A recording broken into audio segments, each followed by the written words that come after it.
जय जय श्री कृष्ण, जय जय श्री कृष्ण, जय जय श्री कृष्ण। बोलो आनंद एक बार, हरि बोल हरि बोल हरि बोल। आज दिन रविवार है और तिथि कार्तिक और शुक्ल तृतीया।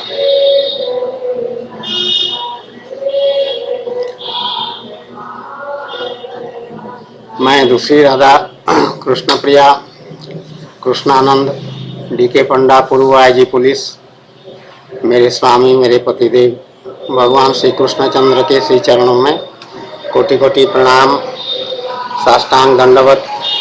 बाकी सभी को आशीर्वाद, सबका कल्याण हो।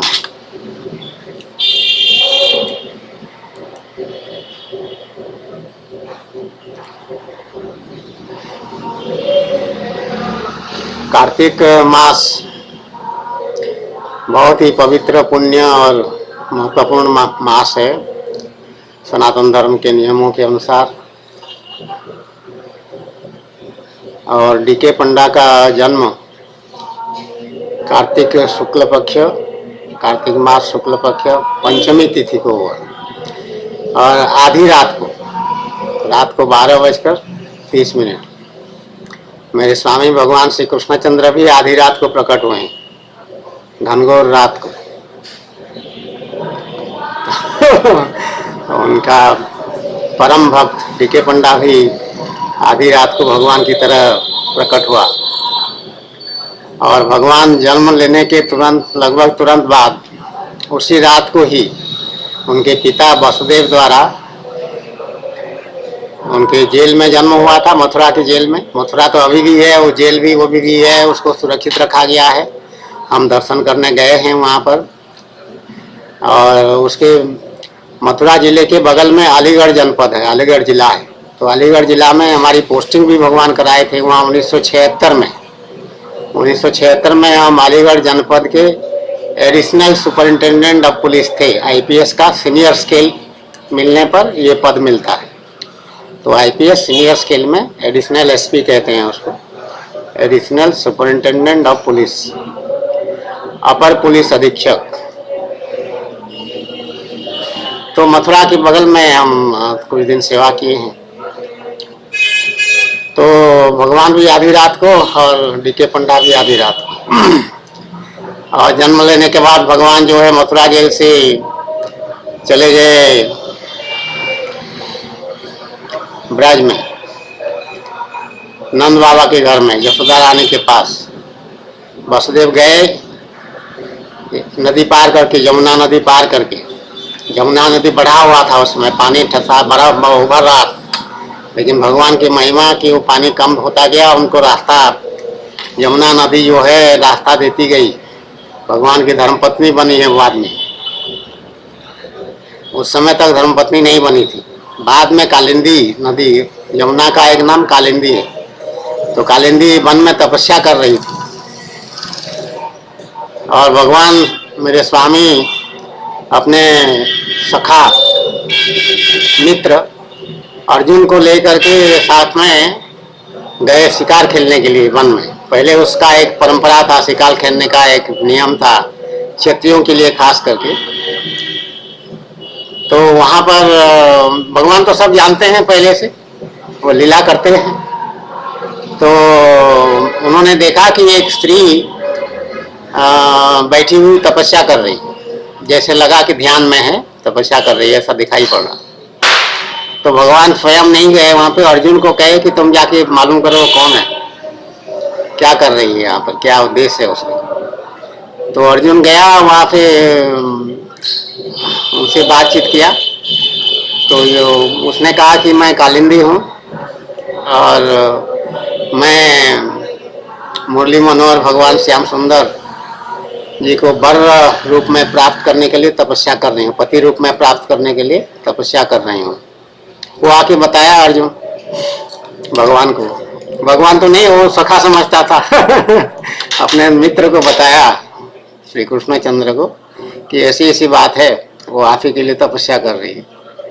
तो भगवान फिर गए और उसका मनोकामना पूर्ण किए और शिकार खेलने के बाद उसको साथ में ले करके रथ में ये वापिस हस्तिनापुर पहुंचे।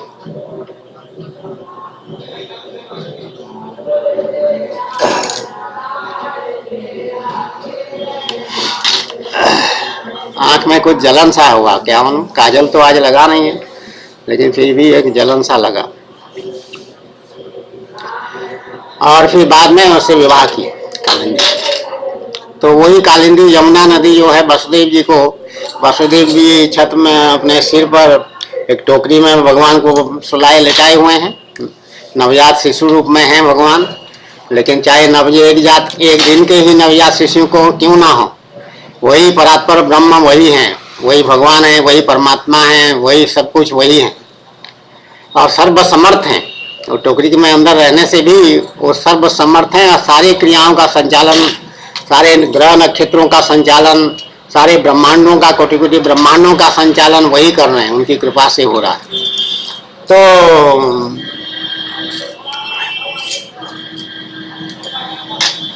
भगवान पहुंचे नंद बाबा के घर में और यशोदा रानी सो रही थी, सब लोग सो रहे हैं, आधी रात के बाद की बात है। और वहाँ पे यशोदा रानी जन्म दिया था एक पुत्र को, उसके साथ अदला बदली कर दी भगवान, एक कन्या को जन्म दिया था यशोदा रानी जो, और भगवान श्री कृष्ण को वहीं छोड़ दिया, बाल कृष्ण को, भगवान को, और वो लड़की को लेकर के वापस चले आए। तो यशोदा को ऐसा लगा कि उसने पुत्र को जन्म दिया है और वो माँ कहलाई और भगवान की लालन पोषण जैसे कि स्वयं उसका सचमुच जन्म दिया हो। और वो लड़की जो थी उसको लेकर के मथुरा जेल में वापस आए। वहाँ पर कंस आया। दूसरे दिन जब पता चला कि एक कन्या, एक बालक को जन्म हुआ है, तो आकर के देखा तो वो कन्या थी। फिर भी वसुदेव जी और देवकी जी कहे कि ये तो कन्या है, ये पुत्र तो नहीं है, इसको मत मारो। लेकिन वो अपने इतना भयभीत था कि वो कोई भी गुंजाइश नहीं छोड़ना चाह रहा था, कोई भी संभावना को छोड़ना नहीं चाह रहा था कि क्या बता क्या हो, क्या कौन हो, मेरा शत्रु बन करके आया हो और मुझे मार डाले। इसलिए वो कन्या को भी उठा के पटकना चाहा, ऐसा पटक दिया। तो पटकने से पहले ही वो हाथ से छूट करके वो कन्या जो है वो उड़ गई आकाश में। और आकाशवाणी की उसने बोला उसने कि रे कंस, रे दुष्ट कंस इस तरह से लिखा होता है कि तुझे मारने वाला जन्म ले चुका है। और वही दुर्गा बनी, दुर्गा रूप में, अष्टभुजा दुर्गा ऐसा कहते हैं कि वही दुर्गा बनी। और उसकी जो वही भगवान की माया शक्ति है, और माया शक्ति के बल पे भगवान संसार का सारा खेल रचते हैं। कितना बड़ा आश्चर्यजनक बात है, उनकी वो शक्ति है। तो दुर्गा रूप में उसकी फिर पूजा होने लगी। भगवान ने उसको आशीर्वाद दे दिया था कि तुम्हारी पूजा लोग करेंगे सब जगह। और भगवान की लीला में वो प्रमुख भूमिका निभाई है। माया हमेशा प्रमुख भूमिका निभाती है। जितने भी काम भगवान करते हैं सब माया के द्वारा ही करते हैं।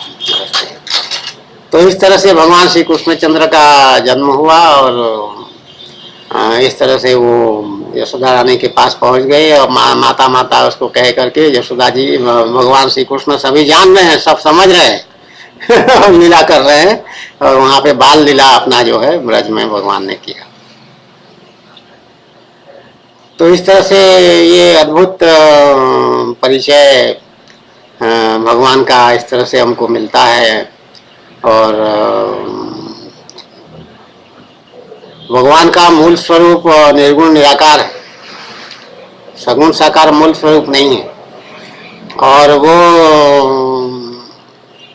निर्गुण निराकार के रूप में ही सर्वव्यापी हो जाते हैं, परंतु अपने धाम में वो सगुण साकार में रहते हैं, वैकुंठ में या क्षीर सागर में जब वो शयन करते हैं भगवान नारायण के रूप में शेष सैया पर। शेषनाग जी ही का शरीर ही उनका सैया होता है।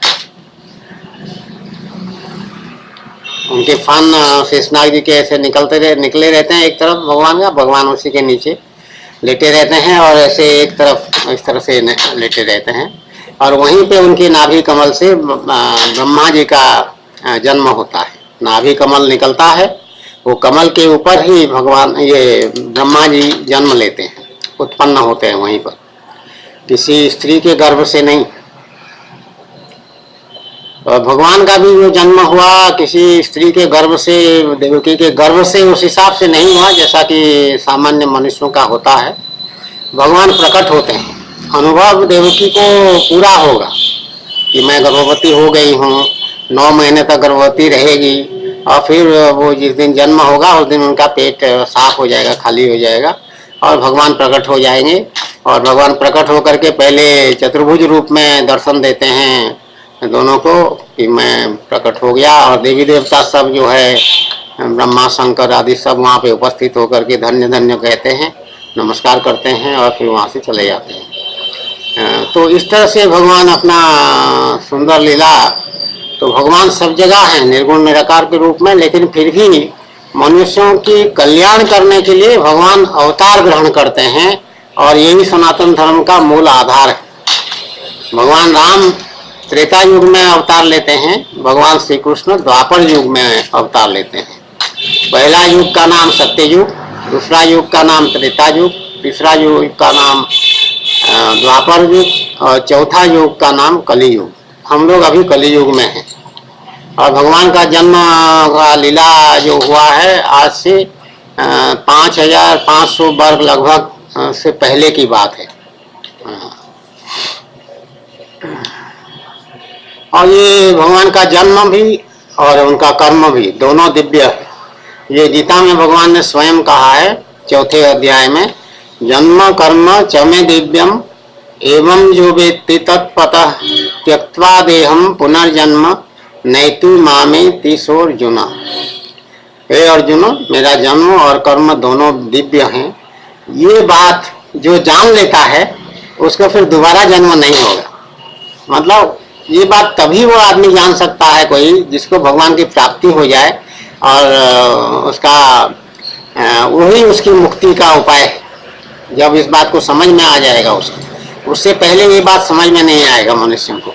मनुष्य जो है हमेशा संदेह में रहेंगे, और समझ नहीं पाएंगे कि भगवान ऐसे कैसे, ये सब कैसे किए, बोल के आश्चर्य होंगे, या उस पर टीका टिप्पणी करेंगे, नहीं नहीं ये ठीक नहीं किया, वो ठीक किया, वो तो ठीक किया लेकिन ये ठीक नहीं किया। ऐसा तरह तरह की बातें लोग अपने अपने संसारी बुद्धि से करेंगे। तो भगवान सब जगह हैं, सब कुछ हैं, और सर्वसमर्थ हैं, सर्वज्ञ हैं। जितना भी ज्ञान है संसार में देखने को मिलता है, चाहे बड़े से बड़े दार्शनिक कोई फिलोसोफर हो, बड़े से बड़े वैज्ञानिक अपने को कहलाने वाला कोई व्यक्ति हो, बड़े से बड़े पुरस्कार पाने वाला कोई व्यक्ति हो, इस तरह के जितने भी महान विभूतियां हैं बोल के कहा जाता है संसार में, हर एक प्रत्येक देश में महान विभूति होते हैं, तो वो सब जो है एकदम तुच्छ हैं भगवान के ज्ञान के समक्ष, भगवान के सामर्थ्य के समक्ष, भगवान की शक्ति के समक्ष वो सब तुच्छ हैं, नगण्य हैं। चाहे बड़े से बड़े पहलवान हो, वो भगवान के सामने कुछ भी नहीं है।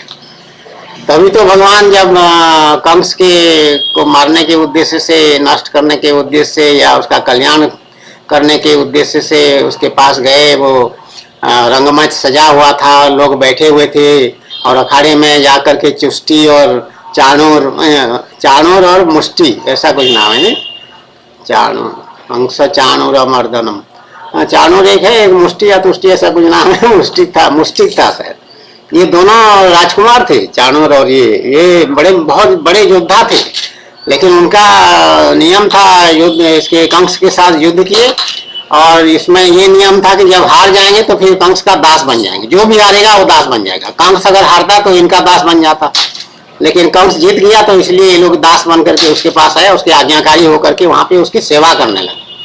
और कंस में ये जो दुष्ट बुद्धि था वो क्यों दुष्ट बुद्धि था, उसका पिता जो थे जिनको जेल में डाल दिया था, बंदी बना लिया था, क्या नाम उनका मैं भूल रही हूँ, वो उनका पुत्र वास्तव में नहीं था, कहलाने के तो था, संसार में लोग जानते थे उन्हीं का पुत्र है बोल के, लेकिन उसमें कथा बाद में बताया गया है, कहीं पर मैंने देखा है, टीवी में भी देखा है, कहीं पढ़ा भी है कि उनकी धर्मपत्नी जो थी वो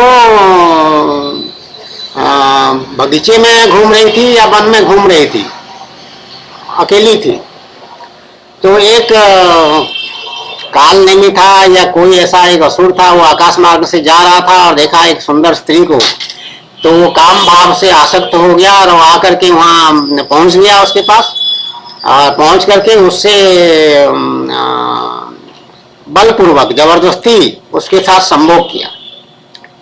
तो वो असुर का जो गर्भ है उसमें आया, उस स्त्री में, वो वही कंस के रूप में जन्म लिया। वो स्त्री जो है अपने इस संबंध को राजा से या अपने पत्नी से, अपने पति से छुपाया, इस बात को कहा नहीं उसने कि मेरे साथ ऐसा दुर्घटना हुआ बोल के, चुप रह गई और उसको जन्म दिया। और वही वो दुष्टामी है, उसको असुर प्रवृत्ति है। असुर का काम यह है कि दूसरों को कष्ट देना, ये असुर का पहचान इसी से होता है, बिना कारण दूसरों को कष्ट देना, ये असुरों का काम है।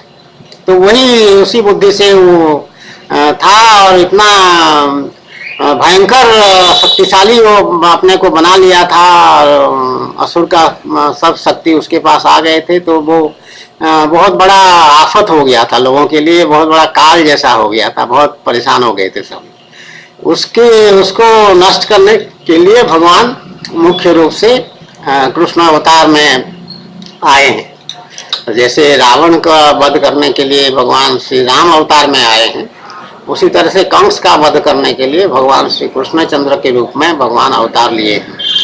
और ये तो उसी के साथ साथ शास्त्र ये कहता है कि भगवान आते तो हैं एक काम के लिए, लेकिन उसके साथ वो अपना हजारों काम कर जाते हैं।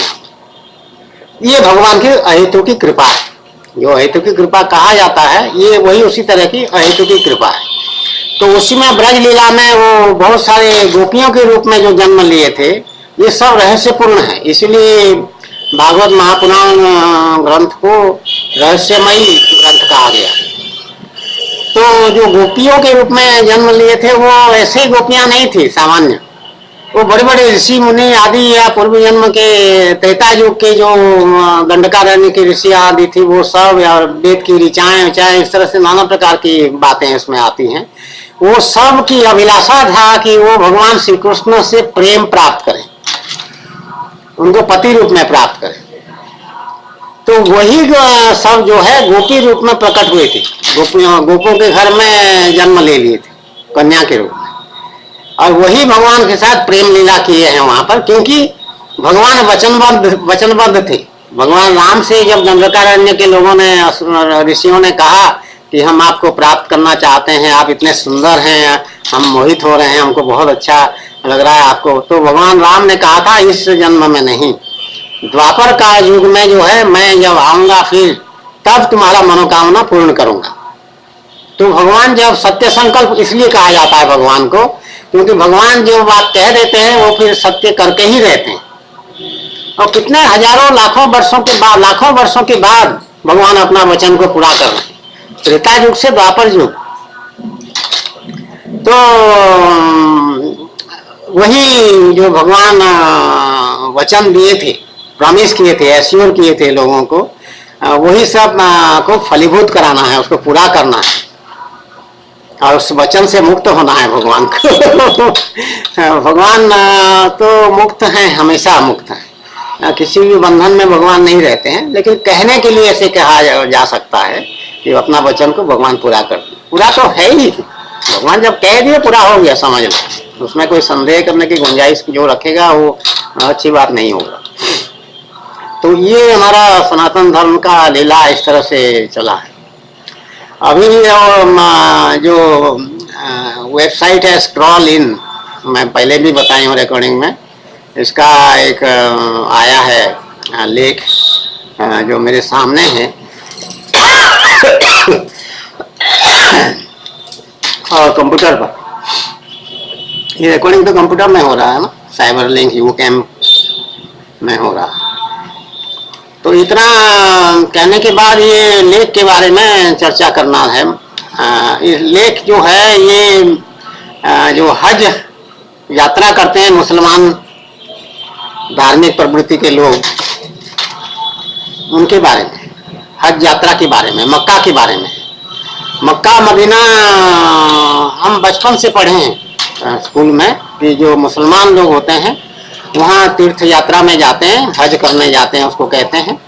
और हज करना बहुत बड़ी बात, अच्छी बात मानी जाती है कि प्रत्येक मुसलमान को मरने से पहले हज यात्रा करना चाहिए, ऐसा सामान्य ज्ञान है।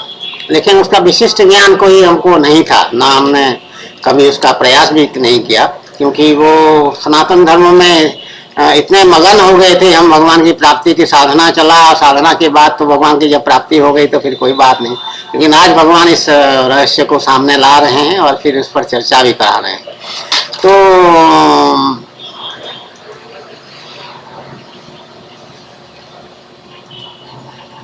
इसका शीर्षक है to amount to anything in the world I always knew I must look towards Mecca, recording the reverence and excitement of the Hajj। ये जियाउद्दीन सरदार का एक किताब उन्होंने लिखा है, उसका ये अंश है, उदाहरण है, एक्सट्रैक्ट है, एक्सेप्ट है, एक्सेप्ट EXCERPT, एक्सेप्ट। तो ये पाकिस्तान के ये हैं जियाउद्दीन सरदार, उनका गांव का नाम भी इसमें आया है। और वो मक्का यात्रा में गए थे, वहाँ पे सारे विश्व से लाखों की संख्या में लोग आते हैं और जो कि सफ़ेद वस्त्र धारण करते हैं जिसमें सिलाई नहीं किया गया होता है, सादा वस्त्र ऐसे कपड़ा, और 2 कपड़े होते हैं बिना सिलाई के, और एक कंधा खुला रहेगा, उसमें ऐसा नियम है। और सभी लोग वही वस्त्र पहनते हैं, उसका नाम भी उसमें दिया गया है, उसका नाम है इहराम, IHRAM, इहराम।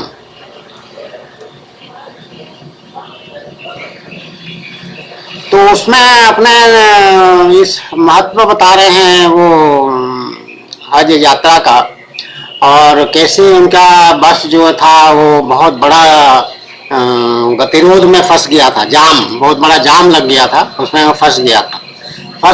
चारों तरफ खाली यही सफ़ेद वस्त्र वाले हैं, समुद्र जैसा है, और उसमें एक बुढ़ा है भी बैठा है उस बस में मेरे ख्याल, और बुढ़ा एकदम बहुत बुढ़ा है कि जैसे मरने ना मरने वाली बात है। उसकी आंखें जो है वो हिल डुल नहीं रहे हैं, वो दूर तक कहीं जैसे इस पर फोकस किया हुआ है, दूर तक देख रहा है, ऐसा उसमें उसके चेहरे में भाव है। लेकिन वो ये लिख रहे हैं उसमें कि उसको मेरी उपस्थिति के बारे में पूरा जानकारी है, मुझे ऐसा अनुभव हो रहा है कि मैं जो यहाँ पर हूँ वो मुझे भी समझ रहा है कि ये यहाँ पर है, लेकिन उसकी आंख मेरी तरफ नहीं देख रहा, लेकिन फिर भी वो समझ रहा है कि मैं हूँ।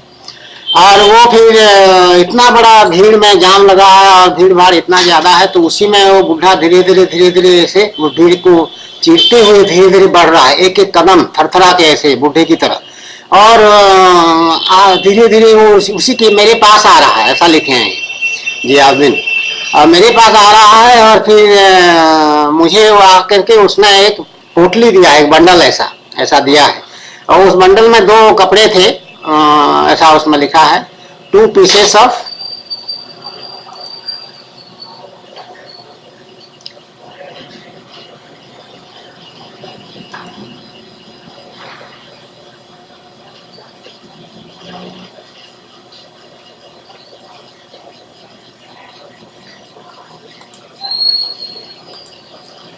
वो कह रहे हैं इसमें, ये फेस टू फेस मैं पढ़ दे रहा हूँ।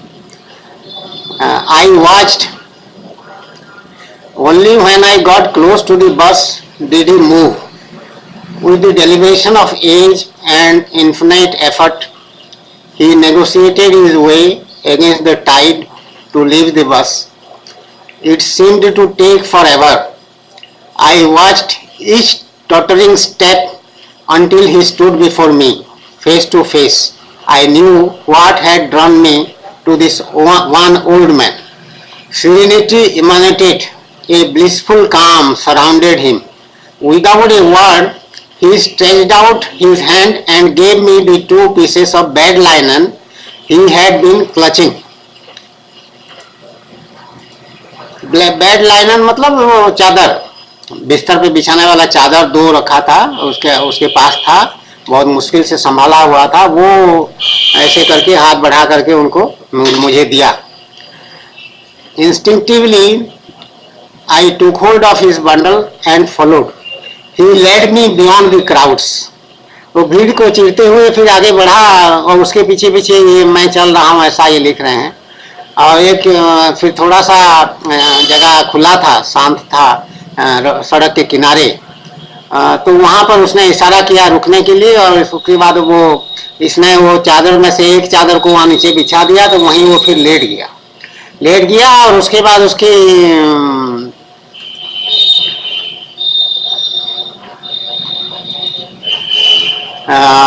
आंखों का फोकस उसी तरह से जैसे वो होराइजन में देख रहा है, ऐसा कह रहे हैं.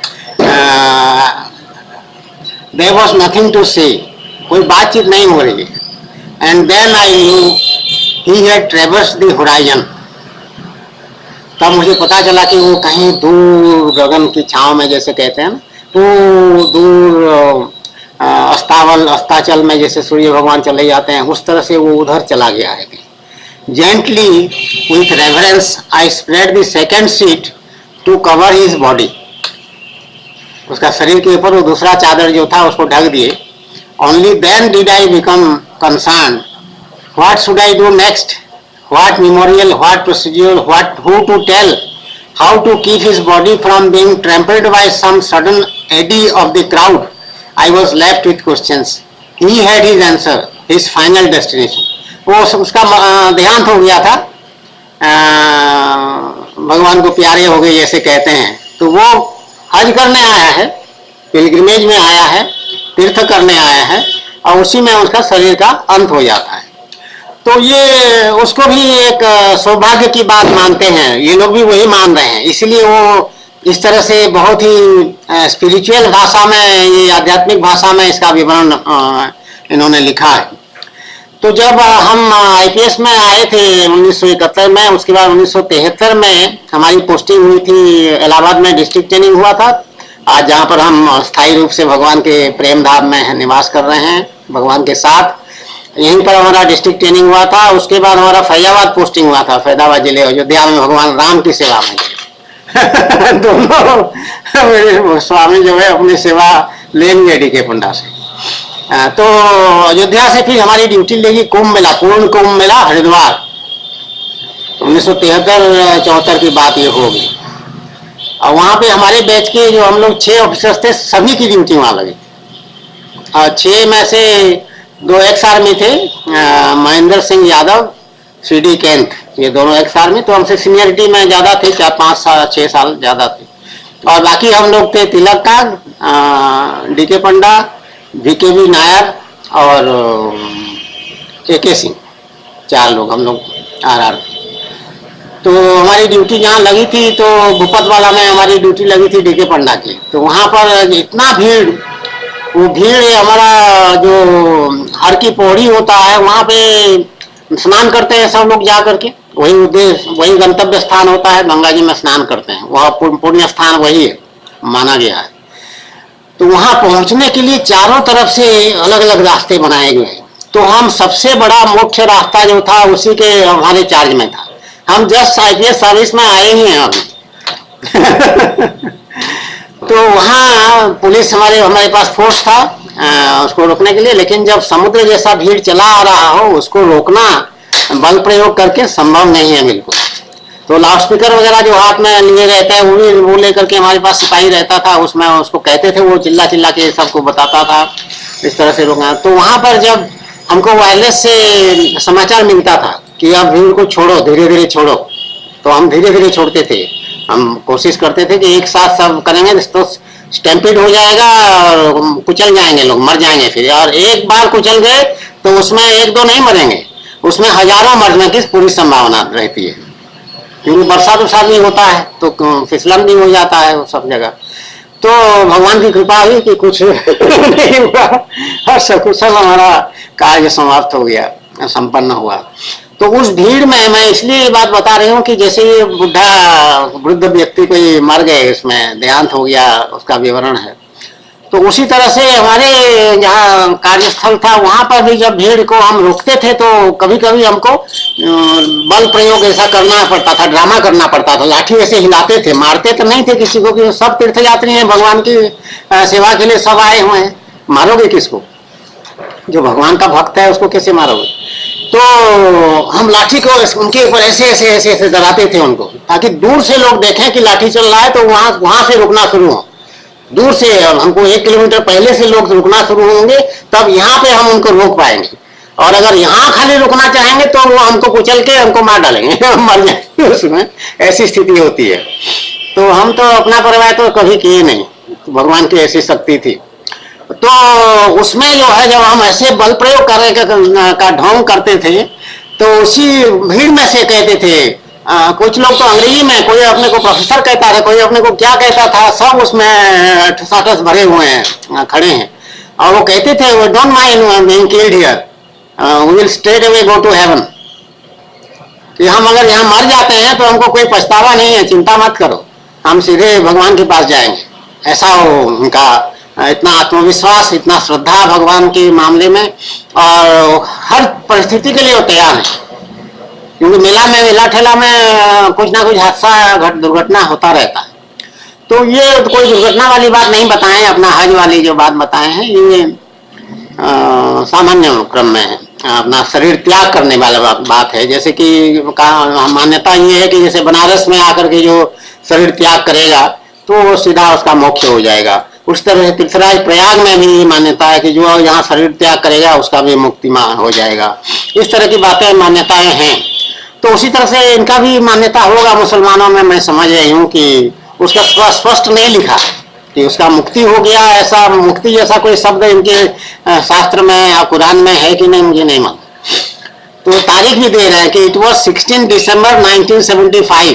हम IPS में आ चुके थे 71 में, और 75 में हम कानपुर में पोस्टेड थे, कानपुर जनपद। तो 16 दिसंबर 1975 की बात ये लिख रहे हैं। I was fulfilling one of the most important duties of a Muslim, Hajj or pilgrimage to the sacred city of Mecca. I was excited, enraptured, and somehow connected to over 2 million other pilgrims who were performing the Hajj. I hope to return spiritually uplifted. Spiritual upliftment की बात इनके बात में आया है, ये कह रहे हैं। Yet the old man has come to die. I felt that he understood the inner meaning of Hajj better than me.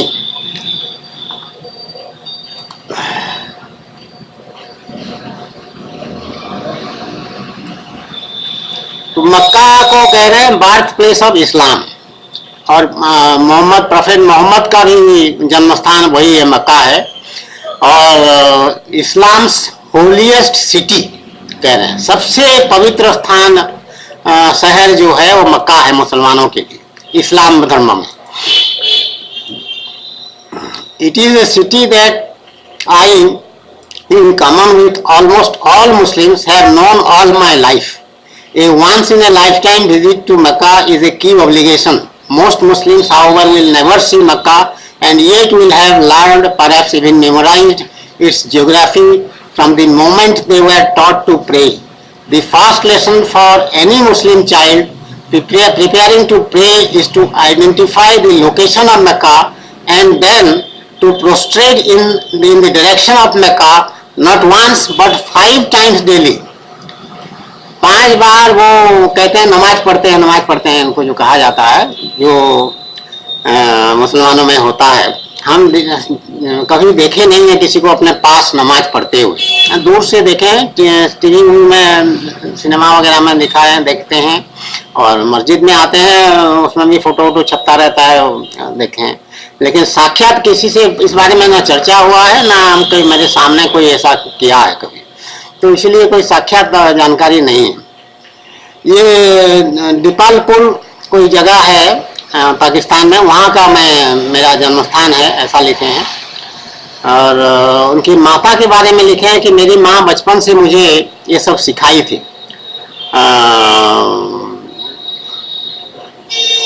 उनके घर में कोई कैलेंडर था, पुराना, बहुत पुराना कैलेंडर था, उसमें मक्का का चित्र था और उसमें जो केंद्र में उसका एक छोटा सा स्ट्रक्चर होता है, काबा कहते हैं उसको, वो काबा का उसमें भी था। और बड़े बड़े मीनारेट्स उसमें थे। मीनारेट्स मतलब जैसे ताजमहल में चारों तरफ खंबे बनाते हैं बड़े बड़े, ऊंचा ऊंचा, उसके ऊपर अल्लाह बोल के लिखा हुआ था, ऐसा कैलेंडर के बारे में कह रहे हैं। तो वो कैलेंडर का वो दृश्य छवि जो है मेरे मन में हमेशा के लिए रह गया, मेरी यादगार में, मेरी मेमोरी में, मेरी स्मरण स्मृति में रह गया, ऐसा इन्होंने उसको लिखा है।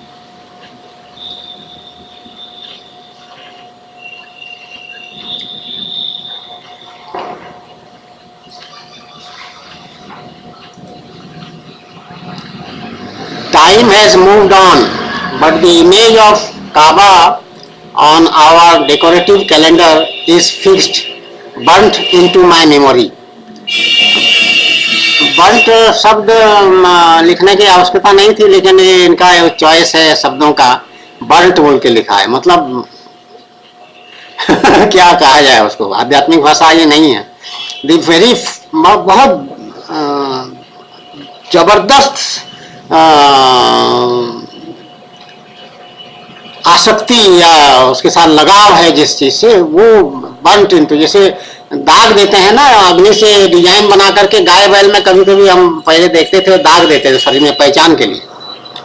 और एक तो लड़का मेरे पास आया था यहाँ पर, वो भगवान की भक्ति करने वाला है, सनातन अपने को हिंदू धर्म वाला कहता है, और भगवान श्री कृष्ण को, तो मेरे से ऐसे ही मिलने आया था। उसका नाम लिखा हुआ है नीचे, एक डायरी रखा है उसमें। उसने बताया कि उसका जो गुरु था, गुरु ने उसके हाथ में यहाँ पर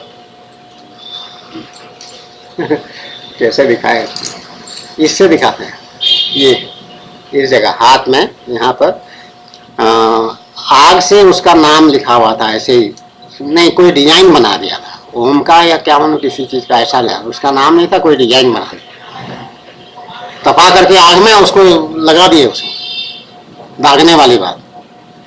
ये सनातन धर्म में नियम नहीं है, ये कोई मूर्ख गुरु होगा क्या कहा जाए। ये सब शारीरिक यंत्रणा वाली बात मेरे स्वामी पसंद बिल्कुल नहीं करते हैं। ये शरीर तुम्हारा नहीं है, ये सब भगवान का है प्रॉपर्टी। तो उसी तरह की बात है, ये बर्न्ट इनटू माय मेमोरी कह रहे हैं। The very first picture I ever saw confirmed in me the certain knowledge that while God is everywhere in some special sense, the divine power is focused in this one place.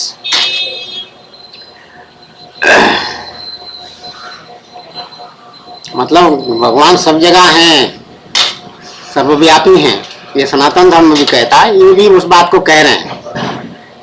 और लेकिन किसी विशेष अर्थ से देखा जाए तो वो दैवी शक्ति जो है वो जैसे कि केवल इसी जगह है, मक्का में और काबा में।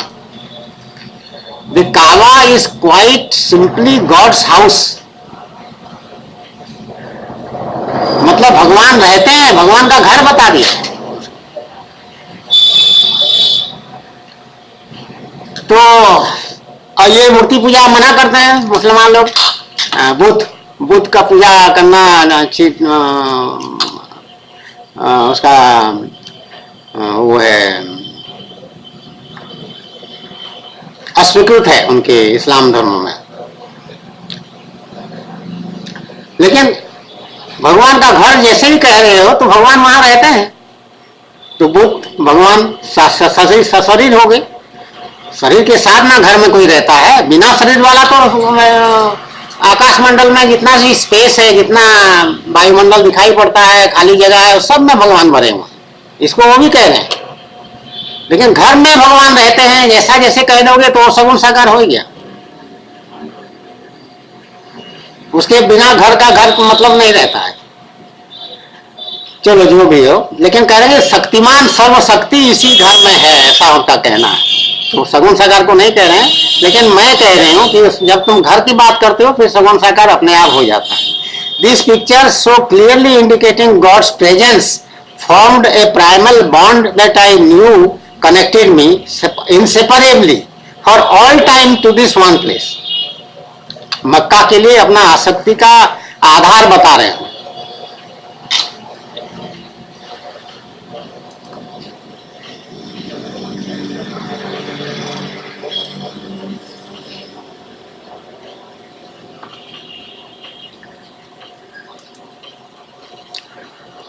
अपनी माँ के बारे में यहाँ ये बता रहे हैं कि अपनी मेरी माँ ने मुझे सबसे पहले, माँ को हमेशा पहला गुरु भी कहा जाता है।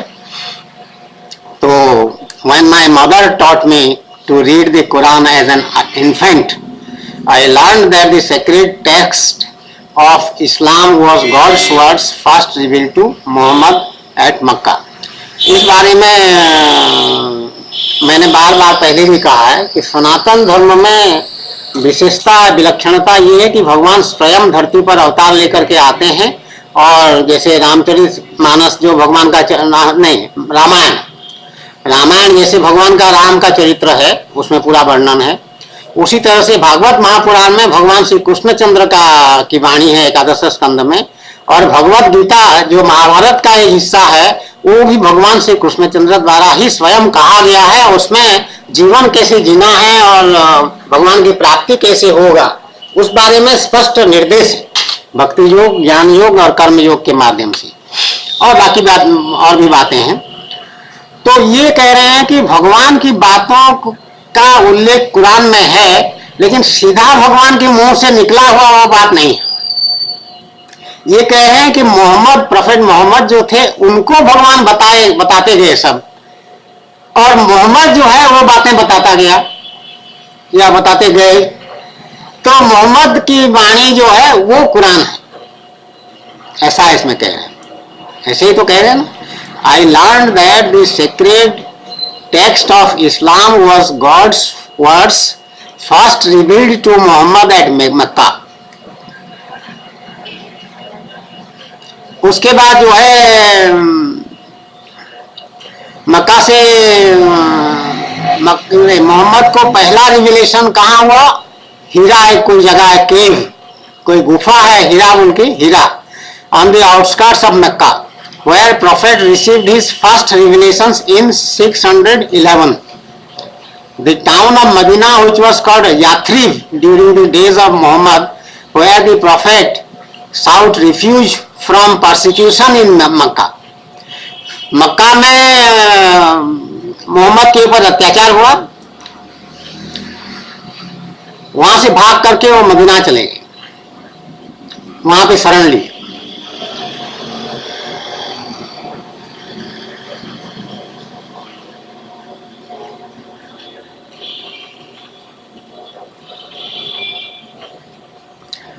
ये 7th सेंचुरी की बात है,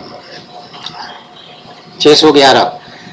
लेकिन ये कह रहे हैं कि इस्लामिक ट्रेडिशन में मक्का जो है वो 7th सेंचुरी से बहुत पहले की उसकी प्रसिद्धि है मक्का की। मोहम्मद से मक्का का प्रसिद्ध हुआ ऐसा कहना सही नहीं है, इनका ये कहना है। ये एक नई बात मुझे दिखाई पड़ रही है। The holy precincts around the Kaaba contain stories stretching back to the very beginning of time. सनातन धर्म अनादिकाल से है, हमारे भगवान जो हैं वो अनादिकाल से हैं, उनका कोई आदि नहीं है। मतलब कब भगवान पहले दफे आए ये कोई नहीं बता सकता है, हमेशा रहे हैं भगवान और हमेशा रहेंगे, अनादि हैं और अनंत भी हैं, आगे भी अनंत रहेंगे। मतलब उनका कोई अंत नहीं होने वाला है, हमेशा के लिए हैं और रहेंगे। तो ये कह रहे हैं कि 7th सेंचुरी में जो मोहम्मद आए थे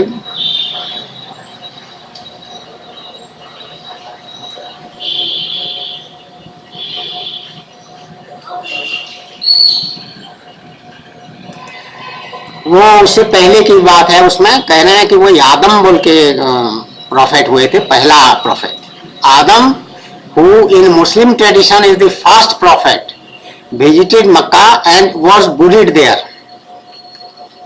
वहीं मरे भी। और प्रोफेट इब्राहिम और Abraham, the father of monotheistic faiths, built the Kaaba with his son Ismail और इस्माइल, ISMAIL और ISHMAEL। ये अब्राहम और आदम, ये जो है ये क्रिश्चियनिटी भी मानते हैं। मुझे ऐसा, ये मोनोथेइस्टिक फेथ जो कह रहे हैं, इससे मुझे लग रहा है कि ये क्रिश्चियनिटी की बात कर रहे हैं, मेरा अंदाज है। मुझे ये मोनोथेइस्टिक का कोई टेक्निकल मीनिंग उस तरह से मुझे ठीक से ज्ञात नहीं है, जानकारी नहीं। लेकिन ये क्रिश्चियनिटी इतना मालूम है, क्रिश्चियंस और मुसलमानों में बहुत सारी चीजें मिलता जुलता है। और ये दोनों मनुष्यों द्वारा ये धर्म बनाया गया है। मैं ये बात बार बार समझाने की कोशिश करती हूँ लोगों को, जो सनातन धर्म में जिसका जन्म हुआ है, जिसको हिंदू धर्म आजकल कहते हैं, वो अपना अहो भाग्य मानना चाहिए उसको, कि सनातन धर्म का आधार या उसके जो कॉन्सेप्ट्स और जो थ्योरीज और उसके जो नियम आदि हैं, जो फॉर्मूला जिसको कह सकते हैं, वो है कि आत्मा क्या है और शरीर क्या है, दोनों में अंतर क्या है, और आत्मा के स्वरूप कैसा होता है, शरीर का स्थिति क्या है। जैसे शरीर निश्चित रूप से नष्ट होगा, ये नियम है, कोई भी शरीर हो कहीं भी, लेकिन आत्मा जो है वो कभी नष्ट नहीं होगा। इस तरह के जो नियम है, इसका गूढ़ रहस्यपूर्ण और ओरिजिनल कंसेप्ट और जानकारियां और तथ्य जो है वो हिंदू धर्म में खाली, मुसलमान धर्म में ये हो ही नहीं सकता है। और मुसलमान में अगर ये मान्यता जो कह रहे हैं कि भगवान ने मोहम्मद से कहा, मोहम्मद ने जो कहा वो कुरान में है, तो जितनी सारी रहस्यपूर्ण और गूढ़ बातें सनातन धर्म में भगवान बताए हैं मनुष्य को, वही सब बातें कुरान में भी आ जाता। लेकिन वो भगवान कहे हैं मोहम्मद को, ये एक काल्पनिक बात कही दी गई, ऐसा मेरा अनुमान है। ये उनके अपमान करने के लिए नहीं कह रहे हैं, ये हम चर्चा कर रहे हैं,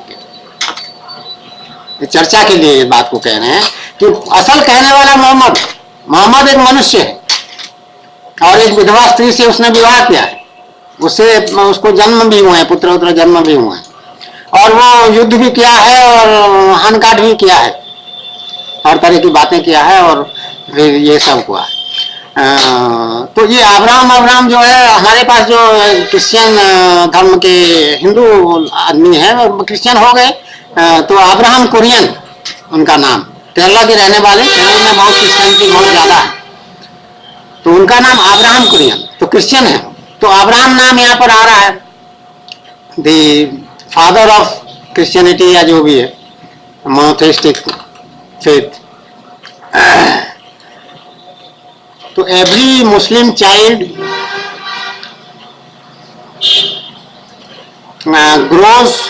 grows up with these stories, internalizing their geography as a personal landscape whose contours and history define who they are. But Mecca is so much more than a place where things happen once upon a time in history. Mecca matters because, as my mother often explained, it was there that God revealed to the Prophet Muhammad his guidance on how to lead a moral life. जो ये कह रहे हैं कि भगवान prophet Mohammad को मक्का में क्या सबसे बड़ी बात ये सिखाए हैं कि मनुष्य कैसे एक सदाचार में रहे, अपना जीवन को व्यतीत करे, सदाचार का जीवन जिए। हाउ टू, चलो अरे किसको थोड़ा खिसक नहीं रहा है, इसको खिसका रहा हूँ। How to lead a moral life. So what the prophet taught, what he said, and how he did things, provided the examples that I was told I should try hard to follow in order to grow up to be a fine human being. तो इतना सब बातें जो हैं, यही बात मैं बार बार कहती हूँ, इस्लाम धर्म में कोई दोष नहीं है.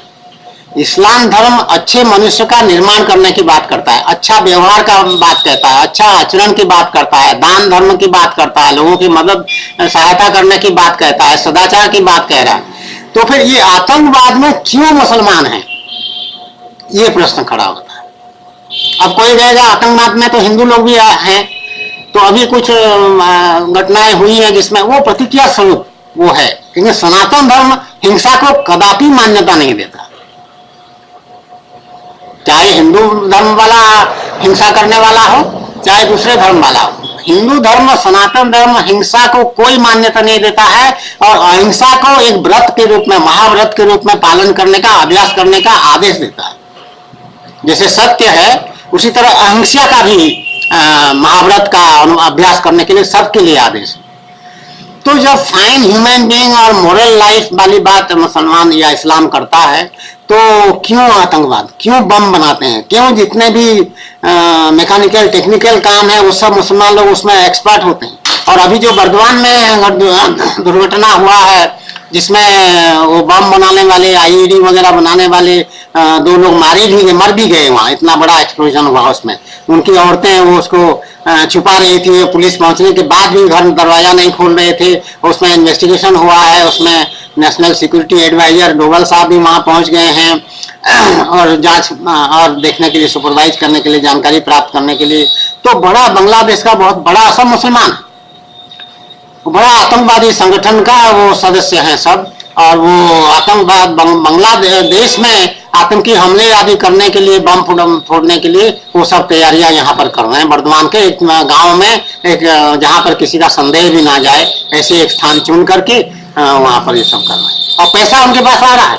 तो ये पैसा कहाँ से आ रहा है, ये प्रश्न भी उठता है। आतंकवाद संगठन तो बन गया, लेकिन उनको कोई ना कोई सपोर्ट कर रहा है जो आतंकवादी नहीं कहलाता। वहां उनको पैसा ऐसे स्थान से आ रहा है जो कि आतंकवादी के चिन्ह में भी नहीं है, तो लोग उसको पैसा भी दे रहे हैं।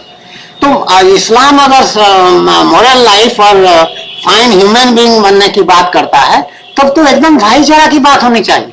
क्यों सीज फायर वायलेशन हो रहा है इतना ज्यादा हमारे पाकिस्तान के बॉर्डर में, इंटरनेशनल बॉर्डर में भी और एलओसी में भी, line of actual control.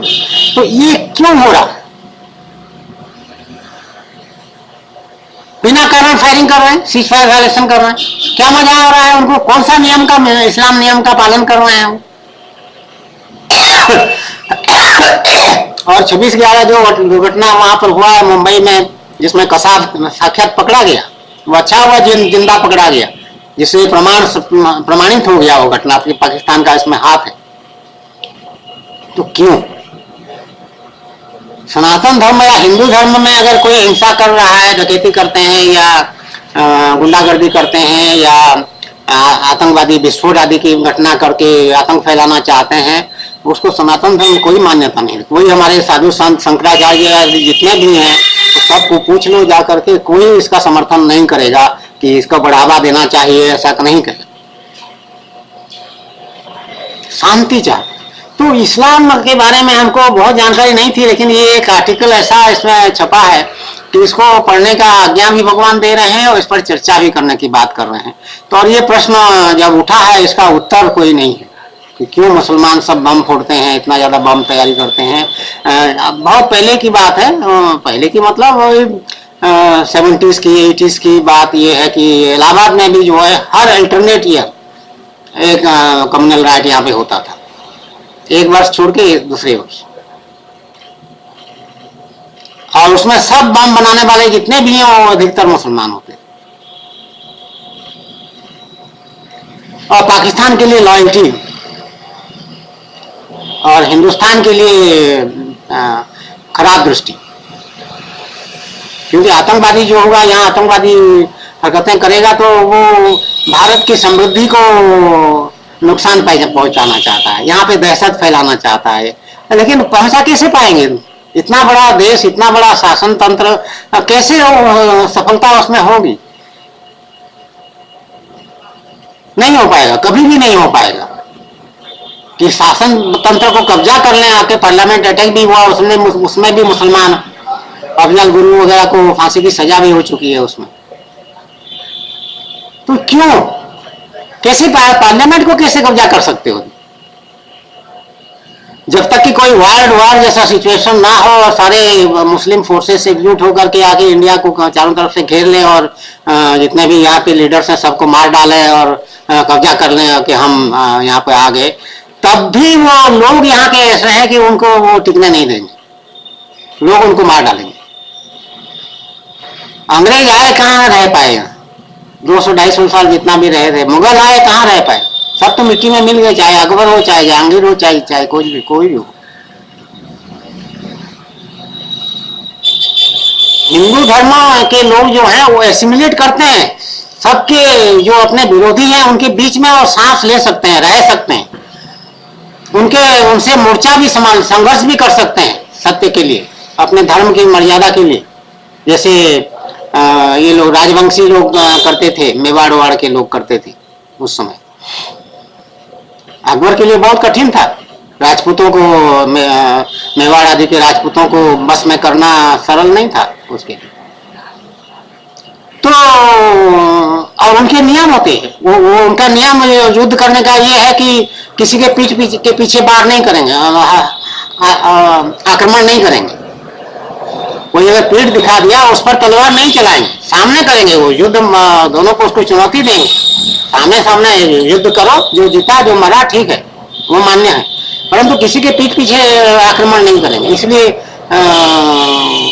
Maharana Pratap जो है अकबर को 2-3 बार छोड़ दिया, नहीं मारा, जबकि मारने के लिए गया था लेकिन नहीं मारा, छोड़ दिया, क्योंकि युद्ध करने की स्थिति में वो नहीं था।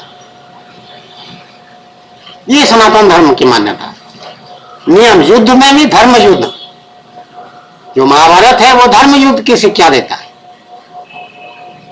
उसमें भी कुछ आरोप लगे हैं, अन्याय का, झूठ बोलने का, छल करने का आरोप लगे हैं, वो अपनी जगह पे, सब भगवान की जहां मान्यता है उसमें कोई छल नहीं होता, लेकिन धर्म युद्ध। लेकिन मुसलमान धर्म युद्ध को नहीं मानते, कहते हैं हम पीठ से भी मारेंगे, नीचे से भी मारेंगे, ऊपर से भी मिलाएंगे, धोखा देके मारेंगे, किसी को भेज के मरवा डालेंगे, हर तरीका हम अपनाएंगे तुमको शत्रु को नष्ट करने के लिए। ये मुसलमान का नियम। लेकिन ये नियम कहां से लाए हो, मैं जानना चाहता हूं। जब सदाचार की बात तुम करोगे तो पीठ पीछे या धोखे से कैसे किसी को तुम मार सकते हो? किसी को जहर देकर के चुपके से कैसे तुम उसका जीवन नष्ट कर सकते हो? नहीं कर सकते। ये सदाचार नहीं हो सकता है। किसी भी धर्म में सदाचार, किसी भी मान्य मूल्यों में इसका सदाचार नहीं कहा जा सकता।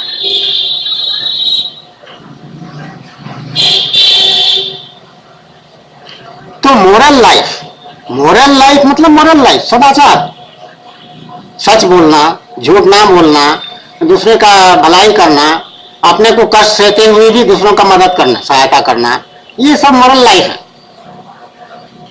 और क्या है इसमें? कोई बहुत बड़ी बड़ी बातें नहीं है। सच बोलना, सत्य में टिकना, न्याय करना, यही तो मोरल लाइफ है। और मोरल लाइफ में क्या है? रसगुल्ला खाना या दूसरे को रसगुल्ला खिलाना, ये मोरल लाइफ है? ये मोरल लाइफ नहीं है। खिलाना पिलाना जगह, हाँ भूखा है उसको अन्न देना, गाय बैल पशु पक्षी सबके लिए सबका ध्यान रखना, किसी से शत्रुता ना करना, हिंसा ना करना, सत्य में रहना, अहिंसा व्रत में रहना, तो इस तरह की बात। तो जो कह रहे हैं मोरल लाइफ जीने के लिए प्रोफेट मोहम्मद ने उपदेश किया बोल के, इसके इसीलिए कुरान में और उनका बाइबल वगैरह में केवल डूज एंड डोंट्स वाली बातें हैं अधिकतर, तो ऐसा मेरा अनुमान है। ऐसा करना चाहिए, ऐसा नहीं करना चाहिए, इस तरह के केवल डूज एंड डोंट्स।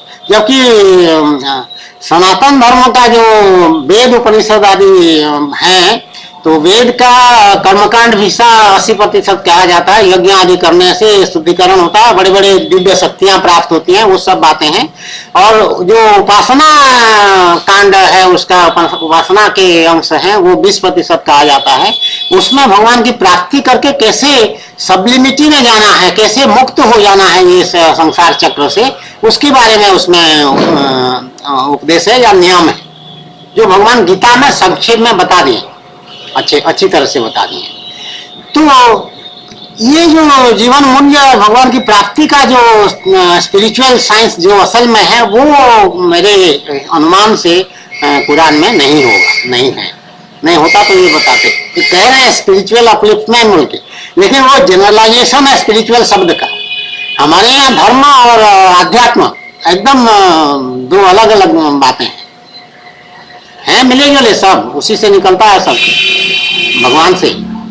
लेकिन आध्यात्म जैसे कह दोगे तो फिर उसमें फिर कर्मकांड जो है बहुत हल्का पड़ जाता है, बहुत कमजोर पड़ जाता है। वहाँ कर्मकांड की आवश्यकता नहीं है, वहाँ तो आत्मा, शरीर और उसका आत्मा का जो चरित्र, भगवान का गुण, जो दिव्य गुण और ये सब दिव्य संपत्ति, दैवी संपत्ति और आसुरी संपत्ति उसमें भी आ जाता है। तो दैवी संपत्ति को धारण किया जाता है, आसुरी संपत्ति का त्याग किया जाता है, तो फिर भगवान के पास पहुंचने का सुगमता हो जाता है, सुविधा हो जाता है और रास्ता खुल जाता है। इस तरह से फिर भगवान की प्राप्ति हो जाती है। इस तरह से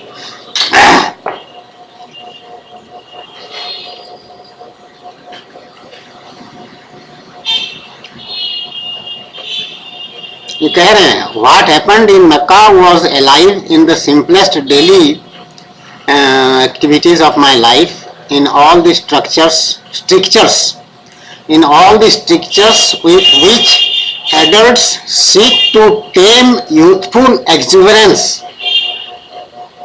अंग्रेजी में बड़े बड़े शब्दों का प्रयोग किए हैं। जवानी के नशे को नियंत्रण करने का जो तरीका है, जो रोक टोक है, जो नियम है, उसको धारण करना है। इस तरह की बातें लिख रहे हैं। And the naughty deliberations that a gregarious youngster like me encountered in determining whether I was being naughty और नॉट सो नाइस। बचपन से जब बड़ा हुए हैं तो ये अपने बारे में कह रहे हैं कि मुझे ये इस शिक्षा से, मोहम्मद की शिक्षा से मुझे ये सब करने के लिए या सोचने के लिए सोचना पड़ता था कि मैं कहीं नौटी तो नहीं हो रहा हूँ, कहीं गड़बड़ तो नहीं कर रहा हूँ, कोई खुराफात तो नहीं कर रहा हूँ, कोई गलत काम तो नहीं कर रहा हूँ। और नॉट सो नाइस मतलब मैं ठीक अच्छा तो हूँ, लेकिन ऐसा तो नहीं है कि थोड़ा कम अच्छा हूँ। ऐसा तो नहीं है। सच तो बोल रहा हूँ, लेकिन कोई कम सच तो नहीं बोल रहा हूँ। कोई बात आधा तो इसमें झूठ नहीं है, आधा कोई गड़बड़ तो नहीं है। मतलब आंशिक रूप से भी अपने को गड़बड़ नहीं बनाना चाहते, पूरी तरह से नाइस बनना है और नॉट सो नाइस स्थिति में नहीं रहना। इनका कहने का मतलब यही है। और सनातन धर्म भी ऐसा स्ट्रिक्ट है, कड़े नियम। ये यहाँ पे एकदम तलवार की धार है जीवन में चलना। जीवन की यात्रा जो है जैसे तलवार की धार में चलने जैसा है। जो सजग है और सतर्क है वही सफल होगा। और जो मौज मस्ती का भोग वृत्ति में जो आ जाते हैं, यही है। धर्म तो सबको भोग वृत्ति का अनुमति देता है, धर्म। आध्यात्म भोग वृत्ति का अनुमति बिल्कुल नहीं देता। कहता है भोग वृत्ति के तुरंत छोड़ दो और पूरी तरह से त्याग दो। और कोई ममता आसक्ति धर्म तो मान्यता देगा कि पिता पुत्र पत्नी और सब बातें धर्म आज्ञा देता है। 4 पुरुषार्थ की बात करता है धर्म। आध्यात्म नहीं। आध्यात्म कहता है कि नहीं, आध्यात्म कहता है ये स्त्री पुत्र आदि जो हैं ये पेड़ की छाया की तरह, इनको भूल जाओ, केवल उनकी सेवा कर दो, उनका कर्तव्य कर दो उनके लिए, बाकी भगवान में ध्यान न करो रखो। भगवान तुम्हारे सब कुछ है। ये आध्यात्म है। परिवार को आसक्ति भगवान कह रहे हैं, जो स्त्री के ऊपर विजय प्राप्त कर लिया वो भगवान पर विजय प्राप्त कर लिया, ऐसे समझ लो। उद्धव को भगवान 11 स्कंद में भागवत महापुराण में ये बात कहे। तो स्त्री से दूर रहना आध्यात्मिक साधना का एक आधार, मुख्य आधार। जो संसारी मनुष्य है उनसे दूर रहना, ये आध्यात्मिक जीवन का एक मुख्य अंग, मुख्य साधना का उपाय है। तो धर्म और आध्यात्म इस तरह से अंतर होता है। तो ये अपना इस्लाम धर्म के बारे में भी ये बता रहे हैं, अपने को निमित्त बना करके ये कह रहे हैं कि ऐसी मुझे शिक्षा मिली थी और मैं ऐसा सब सावधान रहता हूँ। तो अगर ऐसे मुसलमान सब ऐसे सही मुसलमान हो जाएं। और एक बात और भी है, मुसलमानों के लिए मदिरा पान या शराब पीना भी पूरा मना है, ऐसा भी मुझे मालूम है कहीं से। वही कुरान में होगा कहीं ना कहीं, कुरान में।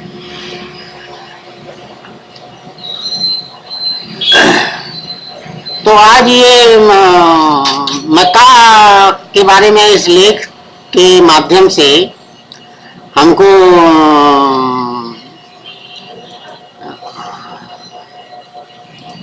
इस्लाम धर्म के बारे में बहुत अच्छी जानकारी हुई और जो प्रश्न उठे हैं बम आदि विस्फोट आतंकवाद आदि में मुसलमानों का अधिक संख्या में होने के बारे में, इस प्रश्न का उत्तर मुसलमान स्वयं दे अपने। उनका जो सहारनपुर जिले में वो दारुल उलूम है, कौन सा जगह, देवबंद सहारनपुर जिले में उत्तर प्रदेश में आता है, तो वहाँ के वो फतवा जारी करते रहते हैं। तो इनका मुख्य काम ये होना चाहिए कि इसका उत्तर दें, और फतवा जारी करें ना करें वो अपने बात अपनी जगह पे है, उनका विचार है। लेकिन हिंसा में और भी दूसरे देश में जाके आक्रमण करना, मुझे मालूम है, मैं आईपीएस अफसर डीके पंडा रहा है, तो इंटेलिजेंस काउंटर इंटेलिजेंस में ये सब बातें एक दूसरे देश में गुप्तचर भेजना और सूचना एकत्रित करना या कोई इस तरह के विध्वंसकारी घटना को पूरा कराना, ये सब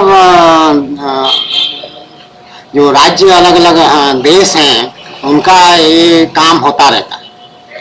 लेकिन जो हिंदू धर्म है, जो भारत है, भारतवर्ष हमारा देश है, इसमें ये लोग ऐसा करते हैं ऐसा मैं नहीं समझती हूँ। श्रीलंका के मामले में जरूर मुझे जानकारी हुई थी कि वहाँ पे राजीव गांधी जब थे तो बहुत सारे हथियार हमारे देश से वहाँ पर भेजे गए थे और वहाँ पे तामिल एलम या जो भी है उनको मदद किया गया था या क्या हुई, जिस कारण से फिर उनकी हत्या हुई बाद में। ये सब लटर पटर बहुत बड़े स्तर की राजनीति की बात है, परंतु सनातन धर्म की दृष्टि से अगर इसको देखा जाए तो हिंसा को कोई मान्यता नहीं। जो हमारे राजा भी होते थे, जो सच्चे सनातन धर्म के नियम से, वो जैसे जनक राजा होते थे बिहार में, मिथिला में जनक राजा हुआ करते थे, दशरथ जैसे राजा थे अयोध्या में, इन लोगों का सब धर्म युद्ध होता था, जो भी युद्ध होता था, और आमने सामने युद्ध होता था, और बल जिसका कौशल, रण कौशल, युद्ध कौशल अच्छा होता था वो जीतता था, वो अपना राज्य का विस्तार कर लेता था, और दूसरा राजा जो है आत्मसमर्पण कर लेता था या बंदी बना लिया जाता था। वो नियम के अनुसार सब होता था।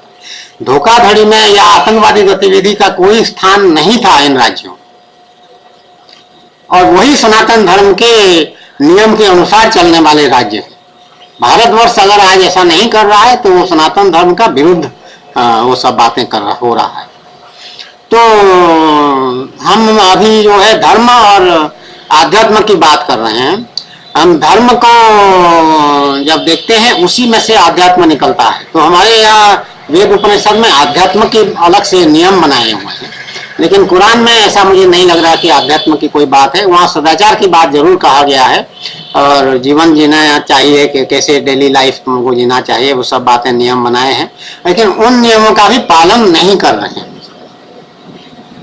और 5 बार नमाज करना चाहिए, मुझे नहीं लग रहा है जो पढ़े लिखे मुसलमान हैं उसको कर रहे हैं आजकल, लेकिन उसमें वो ज़्यादा महत्वपूर्ण नहीं है। महत्वपूर्ण ये है चाहे एक बार करो तो उसमें, लेकिन तुम्हारी श्रद्धा पूरी होनी चाहिए और उसी हिसाब से अपने जीवन को तुमको उसको धारण करना चाहिए, जितने भी नियम तुम्हारे धर्म में बताए गए। तो मुसलमान इस बारे में प्रश्नों का उत्तर भी देंगे और अपने जीवन को इस्लाम धर्म के अनुसार एकदम नियम के से बंधे हुए तरीके से अपने जीवन को व्यतीत करें, जिसमें कि जैसे कि सनातन धर्म में हमेशा भाईचारे की बात कहा गया है। जैसे किसी को भूखे को अन्न देना है, उसमें ये कहीं नियम नहीं है सनातन धर्म में कि जो केवल हिंदू हो उसी को अन्न देना है, जो मुसलमान हो उसको अन्न नहीं देना है, ऐसा नहीं लिखा। वो तो पशु पक्षी तक को अन्न जल आदि देने की बात सनातन धर्म करता है। इसलिए हम साधना काल से जो हमारा चला आ रहा था, चिड़िया के लिए चावल रखते थे हम, 1991 के बाद से शुरू हो गया था, आज से वो अभी भी चल रहा है। वो सिद्धि प्राप्त हो जाने के बाद, भगवान की प्राप्ति होने के बाद भी वो चल रहा है यहाँ पे। वो भगवान को समर्पित होता है। पहले चिड़ियों को समर्पित होता था, चिड़ियों के लिए रखा जाता था। अब चिड़ियों के माध्यम से, चिड़िया निमित्त है, चिड़ियों में भी भगवान का वास है। मेरे स्वामी श्री कृष्णचंद्र का दर्शन होता है हमें, तो भगवान श्री कृष्ण पाते हैं वो सब। जितने चावल हम रखते हैं जल भी रखते हैं साथ में, वो भगवान को समर्पित है। तो भगवान की सेवा हो रहा है। तो दूसरी राधा और क्या करेगी? उसी का तो एक ही काम, भगवान की सेवा। एकम शास्त्रम देवकी पुत्र गीतम, एको देवो देवकी पुत्र एव, एको मंत्र तस्य नामानि यानि, कर्मापि एकम तस्य देवस्य सेवा। एक कर्म उसी देवता का सेवा करना है। उसको उनको देवता कह दिए हैं, उसमें सबसे बड़ा देवता है वो, पुरुषोत्तम है मेरे स्वामी भगवान श्री कृष्णचंद्र। तो संपूर्ण रूप से तादात्म्य है हमारा, पशु पक्षी कीट पतंग आदि सभी से हमारा तादात्म्य है। कि वो जैसे कि तादात्म्य का मतलब क्या है? जैसे हम में और चिड़ियों में कोई फर्क नहीं है। हम में और किसी गाय बैल सांड आदि जो भी यहाँ सामने आते हैं, रोटी खाने आते हैं, हमारे यहाँ आटा खिलाते हैं, वो खाते हैं, वो सब में और हम में कोई अंतर नहीं है, कोई भेद नहीं है। इसको तादात्म्य कहते हैं। तादात्म्य मतलब पूर्ण एकता। मतलब वो चिड़िया वो नहीं है, चिड़िया नहीं है वो जैसे कि दूसरी राधा स्वयं है। ये सीधी सीधी बात में ऐसा कहा। कोई गाय गाय जब आती है, गाय गाय नहीं है, अलग नहीं है, वो मैं ही हूं। तो मैं उसको जो आटा खिलाती हूँ या रोटी खिलाती हूँ, जैसे मैं अपने को खिला रही हूँ। ये सनातन धर्म का विलक्षणता है। सनातन धर्म की विलक्षणता यही है, तादात्म्य, पूर्ण एकता। तो इधर तो गाय बैल से अपनी तादात्म्य कर लिए, चिड़ियों से तादात्म्य तो दिखा दिए, आपको बता दिए। तो भगवान का क्या स्थिति है? तो भगवान में भी वही तादात्म्य है। भगवान से भी हमारे पूर्ण एकता। भगवान श्री कृष्णचंद्र कहो, चाहे उसको दूसरी राधा कहो, या कृष्णानंद कहो, या कृष्ण प्रिया कहो, या मुरली मनोहर कहो, या श्याम सुंदर कह दो, या डीके पंडा कह दो, तो पूर्ण एकता, कोई भेद नहीं है।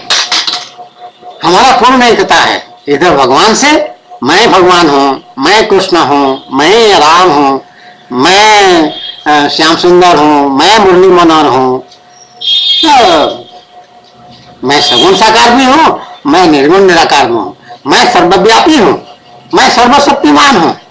ये सब हमारा अनुभव की बात है। शक्ति है नहीं, अनुभव है। तो भगवान से तादात्म्य इतना तक संभव है। मनुष्य जन्म मिलने के बाद, भगवान की प्राप्ति के बाद यहाँ तक तादात्म्य है। तो उसी तरह से पशु पक्षी कीट पतंग और दूसरे स्थानों पर भी, जैसे कोई कहेगा फलाना जो है मुख्यमंत्री है, फलाना प्रधानमंत्री है, फलाना राष्ट्रपति है, फलाना डीजी पुलिस है, फलाना चीफ सेक्रेटरी है, IAS अफसर, IPS अफसर, और फलाना चीफ कंजर्वेटर फॉरेस्ट है, इंडियन फॉरेस्ट सर्विस वाले जो हैं, ऑडिट अकाउंट्स का मुख्य महालेखाकार हैं, कंट्रोलर एंड ऑडिटर जनरल फलाना है। तो वो सब मैं हूं। मैं डीजी पुलिस हूं, मैं ही चीफ सेक्रेटरी हूं, मैं ही मुख्यमंत्री हूं, मैं ही प्रधानमंत्री हूं, मैं ही राष्ट्रपति हूं। जो भी व्यक्ति उस आसन पे हैं वो सब मैं ही हूं। मेरे अतिरिक्त और कुछ हो ही नहीं सकता है। भगवान यही कह रहे हैं बार बार, भागवत महापुराण में बार बार ये कह रहे हैं, गीता में। और वही स्थिति हमारी हो जाती है जब भगवान की प्राप्ति हो जाती है। तो मैं ही सब कुछ हूँ।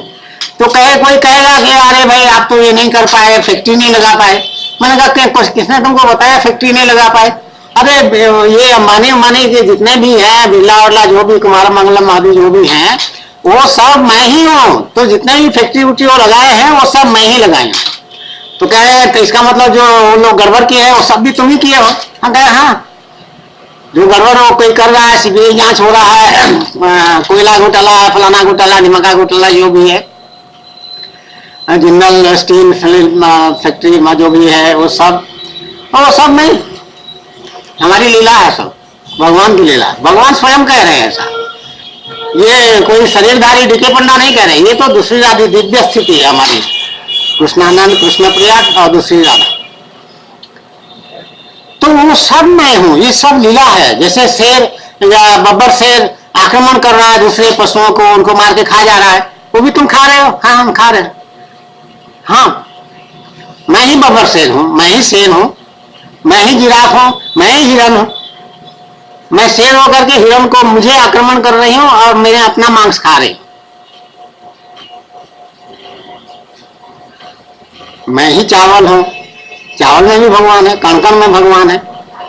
मैं ही दाल हूँ, तो वही दाल को गर्म करते हैं आग के ऊपर, कढ़ाई में रख करके, बढ़िया प्रेशर कुकर में रख करके या तावे में रख करके या जिसमें भी रख करके, और उसी को पकाते हैं। मैं अपने को पकाती हूँ, मैं ही तो चावल हूँ, और फिर अपने को खाती हूँ और पेट भरती हूँ उसमें।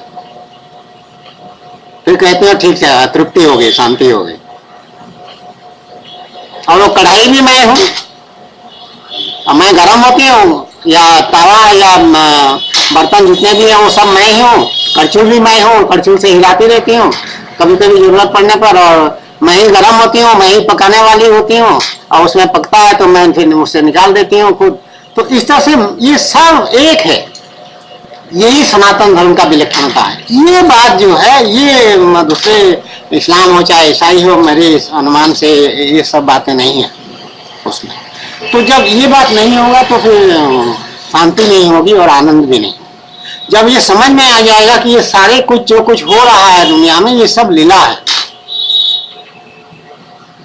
अब तुम घबरा जाओगे कि अरे वहां तो बम फट गया और इतने लोग मर गए, वो भी भगवान की लीला है। बम बनाने वाला भी भगवान है, और बम भी भगवान है, जो मरे हैं वो भी भगवान है, और सब वो तो एक लीला है।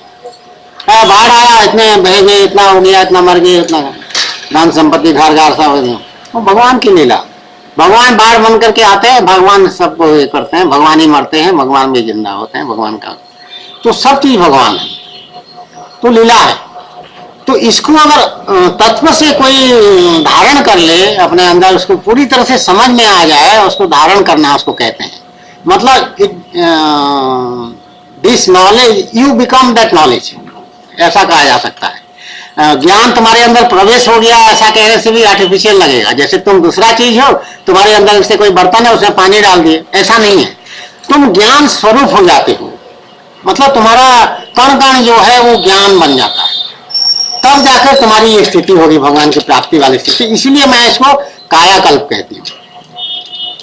डीके पंडा का कायाकल्प हुआ तो भगवान उसको नाम दे दिए, दूसरी राधा, कृष्ण प्रिया, कृष्णानंद आदि 3-4 नाम दिए, आनंद मिल गया भगवान का। तो इसलिए हमारी स्थिति एकदम अलग हो जाती है। लोग कहते हैं तो वही शरीर है, फोटोग्राफ लोगे तो वही फोटोग्राफ निकलेगा, और थोड़ा बुढ़ा होकर के निकलेगा, ज्यादा आयु का लगेगा, लेकिन वो नहीं है। डीके पंडा का अंत हो चुका है, मैं कह रही हूँ, ये दूसरा चीज। लेकिन व्यवहारिक जगत में उसकी मान्यता नहीं है, वो मूर्खामी के कारण नहीं है। यदि हमारा शासन व्यवस्था या सरकारी तंत्र जो है वो सनातन धर्म के ऊपर आधारित होता, इसको हिंदू राष्ट्र अगर घोषित कर दिया जाए, तो फिर ये सब मान्यता धीरे धीरे आ जाए कि नहीं ये संत महात्मा है, ये संत महात्माओं का आदर होगा। सनातन धर्म की जो ज्ञान है, ज्ञान का भंडार है, भगवान की जो वाणी है, उसका सब आदर होने लग पड़ेगा। अब यह है कि धर्म निरपेक्ष हम हैं, तो उसमें फिर निरपेक्ष है तो धर्म से अलग, भगवान से विमुख हो गए सब। इस कारण से ये सब गड़बड़ियां हो रही हैं समाज में। तो इस्लाम इसके हिसाब से जो आज हम आर्टिकल पर चर्चा किए हैं, ये किताब का नाम है Mecca colon the secret city, Mecca the secret city, ये पुस्तक का नाम है। बाय लेखक का नाम है जियाउद्दीन सरदार, और पब्लिशिंग है, पब्लिश बाय ब्लूम्सबेरी इंडिया, और दाम है 599 रुपया। ये http:// उसके बाद scroll.in SCROLL.in ये वेबसाइट में मिलेगा। और इनका ईमेल है, कमेंट्स मांग रहे हैं हमको, we welcome your comments at letters@scroll.in। इसमें www नहीं है, ये क्या ऐसा होता है, letters@scroll.in SCROLL.IN। तो कोई भी देखना चाहे, सुनना चाहे, या लिखना चाहे, जानना चाहे, तो उसको देख सकते हैं, उसमें कोई असुविधा की बात नहीं है। और अगर हम तो कोई टिप्पणी का आमंत्रण नहीं करते हैं, कोई जरूर आवश्यकता नहीं है, लेकिन विचार के लिए ये बातें सामने रहता है लोगों की कि इसको सुन करके वो बाकी अपने प्रयास से इसके बारे में और जानकारी प्राप्त करना चाहें, अपने जिज्ञासा को मिटाना चाहें, सदाचार में रहना चाहें, वो सब प्रयास कर सकते हैं। जय जय श्री कृष्ण, जय जय श्री कृष्ण, जय जय श्री कृष्ण। बोलो आनंद एक बार, हरि बोल हरि बोल हरि बोल।